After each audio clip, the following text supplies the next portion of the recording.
Astrology simplified by Chaure में आपका स्वागत है। आज हम जन्म नक्षत्रों की श्रृंखला में बात करेंगे गुरु ग्रह के बारे में।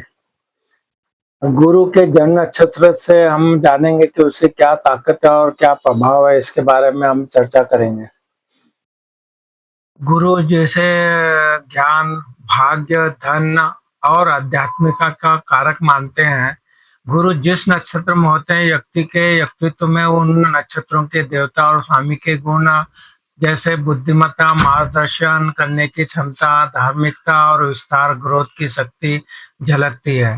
पुनर्वसु, विशाखा और पूर्वा भाद्र गुरु के मुख्य नक्षत्र हैं। गुरु के जन्म नक्षत्र के अनुसार ताकत और प्रभाव के बारे में बात करेंगे। पुनर्वसु नक्षत्र, यदि ये गुरु पुनर्वसु में है तो आप एक उत्कृष्ट मार्गदर्शक, उदार और आध्यात्मिक विचारधारा वाले व्यक्ति बनते हैं। आप ज्ञान का प्रसार करने वाले और जीवन में संतुलन बनाए रखने में माहिर होते हैं। विशाखा नक्षत्र की बात करें तो गुरु के विशाखा नक्षत्र में होने पर व्यक्ति अत्यधिक महत्वाकांक्षी, लक्ष्य केंद्रित और कड़ी मेहनत करने वाला होता है। ऐसे जातक अपनी बुद्धि से सफलता और धन अर्जित करते हैं। बात करेंगे पूर्वा भाद्र नक्षत्र के बारे में। पूर्वा भाद्र नक्षत्र, इस नक्षत्र में गुरु व्यक्ति को दार्शनिक, गंभीर और आध्यात्मिक रूप से गहरा बनाते हैं। आप सत्य के मार्ग पर चलने वाले और उच्च विचारों वाले होते हैं। बात करेंगे व्यक्ति का और प्रभाव के बारे में। शक्ति और प्रभाव के बारे में बात करेंगे। मानसिक और आध्यात्मिक ताकत, गुरु की स्थिति जातक को नैतिक, धैर्यवान और सकारात्मक सोच वाला बनाती है। विस्तार और समृद्धि के बारे में बात करें तो कुंडली में मजबूत गुरु शिक्षा, वैवाहिक जीवन और धन में समृद्धि लाता है। ज्ञान और मार्गदर्शन के बारे में बात करें तो आप समाज में आदरणीय, बुद्धिमान और निस्वार्थ सेवा भावी व्यक्ति के रूप में जाने जाते हैं।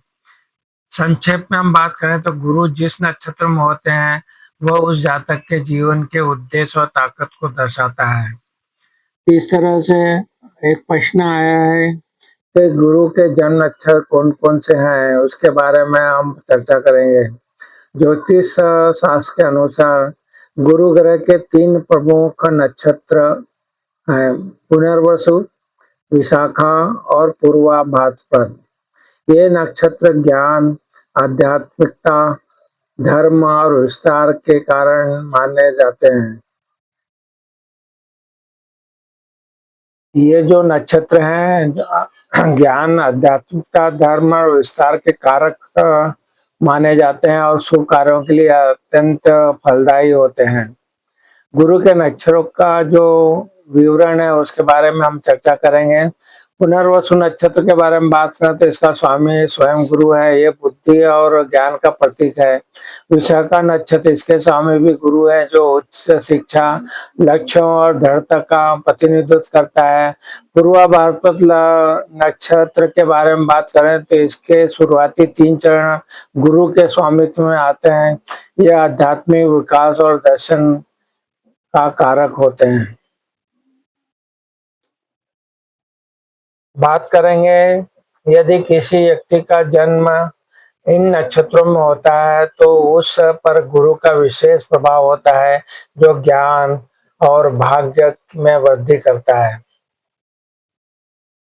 अब हम प्रश्न आया कि गुरु के जन्म नक्षत्र के उपाय क्या हो सकते हैं जिसे हम सरलता से कर सकें।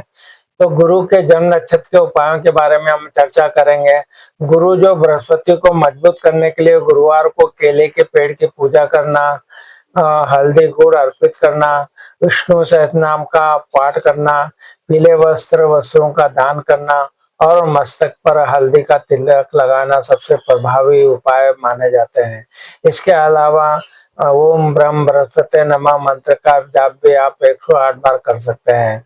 गुरु ग्रह के जो नक्षत्र हैं वो पुनर्वसु, विशाखा, पूर्वा भाद्र के जो अनुसार अगर उपायों के बारे में बात करें, विशाखा पुनर्वसु नक्षत्र में लक्ष्मी नारायण मंदिर में सफेद और पीले फूल चढ़ाना चाहिए।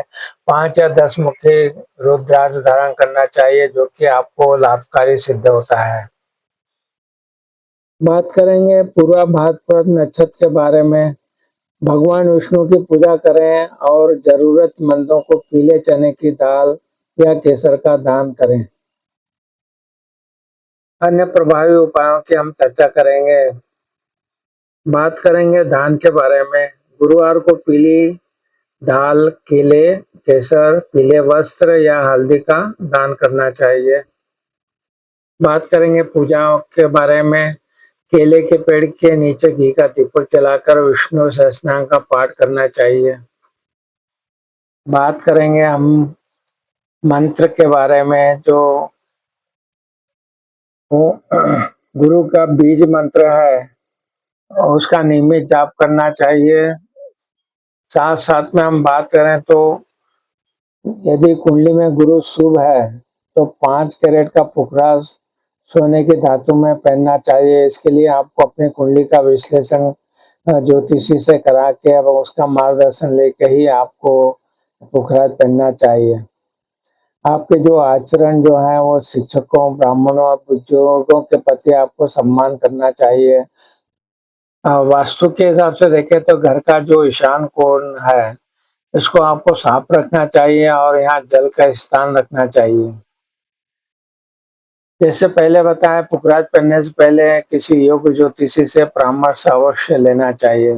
तो आज हमने जो चर्चा की वो हमने चर्चा की गुरु ग्रह के जो जन्म नक्षत्र हैं उनके बारे में बात की कि इनका जो संबंध है वो आपका ज्ञान, भाग्य, धन और आध्यात्मिकता के कारक होते हैं। और इन जो जो इसके लिए नक्षत्र हैं पुनर्वसु, विशाखा और पूर्वा भाद्रपद, ये तो 3 प्रमुख नक्षत्र हैं और इनका जो प्रभाव होता है उसके बारे में हमने चर्चा की। किस तरह से हर एक नक्षत्र का क्या कारक होते हैं उसके बारे में हमने चर्चा की है। बात की हमने कि अगर ये कुंडली में अगर ये मजबूत स्थिति में रहते हैं तो शिक्षा, वैवाहिक जीवन और धन में समृद्धि लाते हैं। हमने ये बात की कि ये जो नक्षत्र हैं इनके क्या-क्या उपाय आप कर सकते हैं, उसमें बात की हमने कि किस तरह से आप मंत्र जाप कर सकते हैं, दान कर सकते हैं और नग पहन सकते हैं, पूजा कर सकते हैं और गुरु के मंत्रों के जाप कर सकते हैं। तो आपको हमारे वीडियो पसंद आ रहा है तो नक्षत्रों की जो श्रृंखला है तो आप भी अपने जन्म नक्षत्र को देख के वो जो बातें बताई है वो मार्गदर्शन लेके अपने कुंडली का विश्लेषण योग ज्योतिषी से करा के इन बातों का आप जरूर ध्यान रख सकते हैं और अपना जो ज्ञान है उसको बढ़ा सकते हैं और उपाय जो बातें बताए उसको आप अपने जीवन में उतार सकते हैं। आपको हमारे वीडियो पसंद आ रहा है तो हमें channel style simplified by Chaure पे उपलब्ध वीडियो का भी आप लाभ उठाइए।